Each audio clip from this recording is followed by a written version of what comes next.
Börsenradio Network AG, das Vorstandsinterview. Quartalsbericht. Mein Name ist Marc Becks, ich bin der Finanzvorstand der Masterflex SE aus Gelsenkirchen. Der Grund, warum wir heute sprechen, Herr Becks, Zahlen zum ersten Quartal 24. Vielleicht nochmal so kurz zur Erinnerung, 2023 war ertragsseitig ein Rekordjahr und es gab eine herrengedecksmäßige Dividende bei der Masterflex für die Anleger.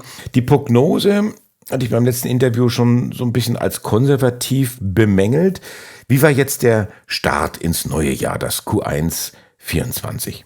Wir sind für unsere Verhältnisse gut ins Jahr gestartet. Das Vorjahresquartal, das erste Quartal 2023 war schon ein sehr, sehr starkes Quartal. Und das haben wir zwar umsatzseitig nicht übertroffen, aber ergebnisseitig nochmal übertroffen, was uns auch durchaus stolz und zufrieden macht.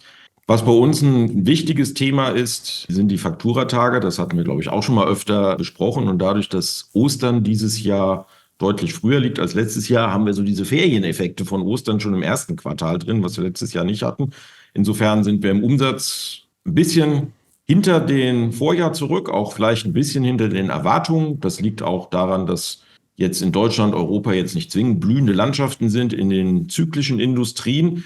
Aber trotzdem haben wir uns sehr, sehr gut geschlagen und auch ergebnisseitig nochmal zugelegt. Und heute Morgen im Earnings Call habe ich auch schon gesagt, der April sieht im Vergleich zum Vorjahr signifikant besser aus, sind beim Umsatz fast 2 Millionen über Vorjahr. Insofern, wenn man das dann mit diesen Fakturatagen als Thema nochmal nimmt, holen wir das, was wir sozusagen im März verloren haben, im April wieder auf. Und insofern ist bei uns der Start ins Jahr sehr, sehr gelungen. Das wäre natürlich auch sofort meine Frage gewesen, ob Sie diese kleine Lücke im Umsatz aufholen im Verlauf des weiteren Jahres. Das haben Sie ja schon gesagt, also muss man gar nicht aufs ganze Jahr warten. Also im April haben Sie das schon wieder geholt. Auf der anderen Seite mehr EBIT, auch das ist ja wieder ein Rekord für das erste Quartal. Wie kann ich mir das vorstellen? Wie funktioniert das, wenn man weniger Umsatz macht, aber mehr Ergebnis? Welche Stellschrauben haben Sie da gedreht, um die Profitabilität dann zu steigern? Ja gut, wenn die Umsatzseite sozusagen ein bisschen schwächelt, ist auch jetzt ein bisschen an den Fakturatagen bedingt, dann müssen wir natürlich auf der Kostenseite was tun. Und bei uns sind das Materialkosten, Personalkosten und die Betriebskosten, die sonstigen betrieblichen Aufwendungen.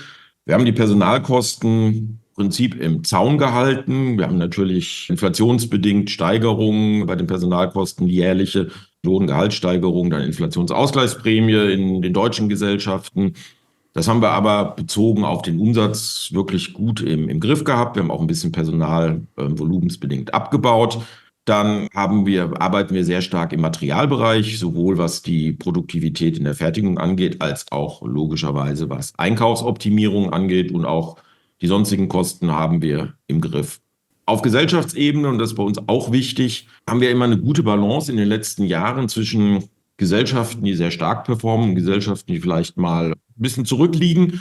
Und so sind dieses Jahr zum Beispiel Luftfahrtindustrie in Nordamerika wieder sehr stark, puffern sozusagen das, was wir in diesen eher zyklischen Industrien verlieren, wieder auf. Und insofern ist das bei uns eine gute Ausstellung, gutes Potpourri an Unternehmen, die sich gegenseitig helfen und stützen. Und das führt dazu, dass wir immer noch weiter an den Themen arbeiten und damit in der Profitabilität steigern. Also Luftfahrt läuft oder fliegt, besser gesagt, und das Aushängeschild Medizintechnik, das stagniert. Ist das jetzt saisonal bedingt? Kommt das auch wieder?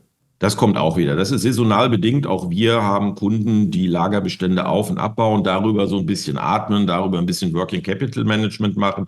Wir haben Projekte in der Pipeline. Insofern sind wir da auch optimistisch, dass die Medizintechnik auch ihren Anteil an unserem Gesamtumsatz wieder steigen wird. Über dem ersten Quartal und eigentlich auch schon über dem Jahr 23 stand ja auch so die Überschrift, wir arbeiten an der Profitabilität. Jetzt kann man das EBIT ins Verhältnis setzen zum Umsatz. Man muss aber auch genau dann hinschauen, was bleibt denn unterm Strich? Also was kann ich dann irgendwo auch verteilen? Und da bleibt ja im ersten Quartal ein bisschen weniger hängen. Netto sind es 2,8 Millionen nach 3,4 Millionen im Vorjahr. Sind das auch die Osterfeiertage? Kann man das auch aufholen? Das kann man auch aufholen. Das wird sich zum zweiten Quartal schon wieder glätten. Wir hatten im ersten Quartal letzten Jahres, deswegen ist es vielleicht auch eine ein bisschen zu optimistische Referenz. noch ein positives Steuereffektthema hinten dran. Die Zinsen sind im Vergleich zum ersten Quartal 2023 auch gestiegen. Wir gehen jetzt davon aus, dass wir jetzt so an der Spitze sind. Wir sind da etwas abhängig von der EZB, also dem Euribor. Und insofern gehen wir auch perspektivisch eher wieder von leicht sinkenden Zinssätzen aus. Und das Kreditvolumen geht bei uns ja auch eher tendenziell runter. Also insofern wird dieser Effekt auch, denken wir, schwächer werden. Hängt natürlich ein bisschen an den Entscheidungen der EZB. Diese Fokussierung auf Profitabilität, was bedeutet das denn für die Bilanz? Da kann sich der Finanzvorstand ja richtig austoben. Ja, da kann sich ein Finanzvorstand immer austoben. Interessanterweise, wir erklären das auch immer hier mit der Profitabilität im Unternehmen. Im Endeffekt bedeutet Profitabilität Liquidität, weil das ist das, was bei uns ankommt. Und Liquidität bedeutet Freiheit. Das heißt, Dinge zu machen, das Unternehmen weiterzuentwickeln, was man bei einer niedrigeren EBIT-Marge nicht so könnte. Ob das jetzt Akquisitionen sind, ob das Investments in neue Branchen sind, ob das dahin geht, Standorte auszubauen, neue Maschinen anzuschaffen, umgekehrt auch eine Dividende an die Aktionäre zu zahlen. Insofern ist für uns quasi Profitabilität Liquidität. Liquidität ist Freiheit. Ich hatte einen Satz gefunden oder so eine Zwischenüberschrift. Die Auftragslage erlaubt einen optimistischen Ausblick.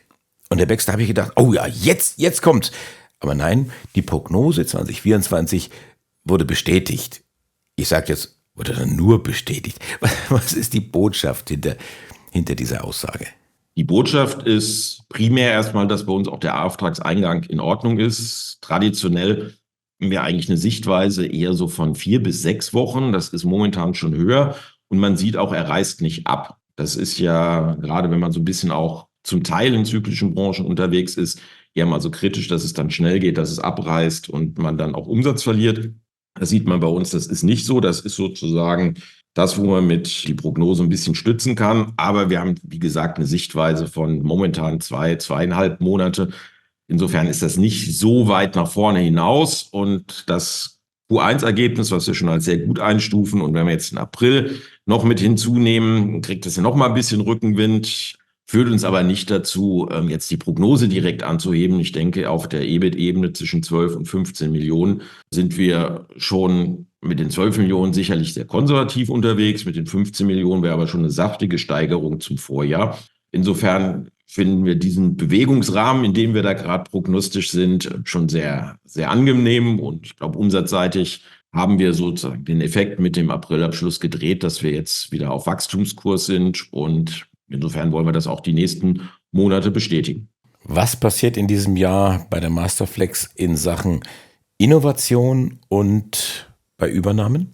Innovation sind wir immer mit unseren Kunden grundsätzlich dran. Ich denke, da werden wir zum Halbjahr auch mal wieder ein paar neue Projekte vorstellen. Viele Themen sind auch gerade in der Medizintechnik sehr kundengetrieben. Insofern werden wir da, denke ich, zum Halbjahr mal wieder ein paar neue Sachen vorstellen, die auch den Anwendern Spaß machen. Aber grundsätzlich innovieren wir logischerweise immer Hand in Hand mit den Kundenanforderungen. M&E-seitig werden wir sicherlich dieses Jahr ein bisschen Gas geben. Wir arbeiten parallel auch mit unseren Bankenpartnern an der Refinanzierung. A, weil unser Kreditvertrag zum 30.09. ausläuft. B, weil wir uns einen Rahmen geben wollen, mit dem wir auch unser zukünftiges Wachstum auch für Akquisitionen finanzieren können. Und insofern rüsten wir uns an allen Hebeln und an allen Stellen, um auch Akquisitionen zu machen. Wir sind da schon unterwegs. Im zweiten Quartal wird da sicherlich noch nichts kommen, aber in Richtung dritten, vierten Quartal hoffen wir, da in vertiefte Gespräche gehen zu können. Aber Sie wissen, Akquisitionen sind nicht wirklich planbar, und wir sind da auch so unterwegs. Es muss zu uns passen, es muss finanzierbar sein, und es muss uns auch in der Zukunft Freude bereiten. Insofern harren wir mal der Dinge, die da kommen.